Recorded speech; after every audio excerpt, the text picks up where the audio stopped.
দয়াময় আল্লাহ রাব্বুল আলামিন কত বড় দয়া পরবশ আমাদের উপরে।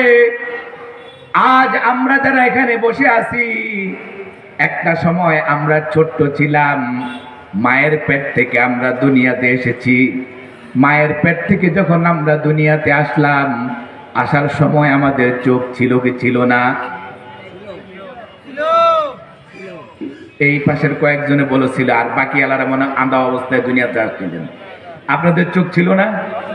তো আপনাদের কোনো কথাবার্তা বলেন না। দুনিয়াতে আসার পরে আপনাদের কোনো চোখ ছিল?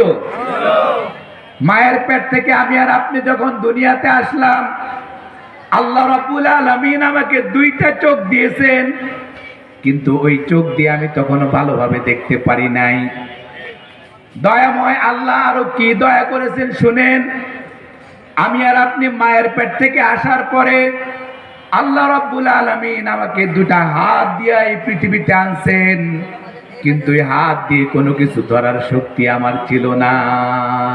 কথা বলেন ঠিক কিনা? আমি যখন দুনিয়াতে আসলাম, আল্লাহ রাব্বুল আলামিন আমাকে দুইটা পা দিয়েছিলেন, ওই পা দিয়ে হাঁটার কোনো ক্ষমতা আমার তখন ছিল না। আল্লাহ রাব্বুল আলামিন দয়া করেছেন। আল্লাহর দয়ার কারণে আমি আস্তে আস্তে বড় হতে লাগলাম। আমি আস্তে আস্তে আমার হাতগুলো দিয়ে ধরা শিখতে লাগলাম।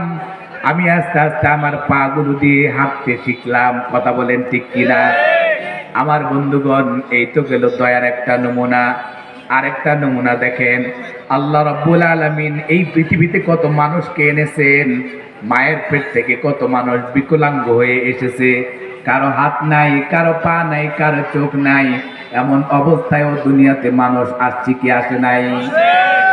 কথা বলেন, তাদের তুলনায় আমরা একটু ভালো আছি কিনা?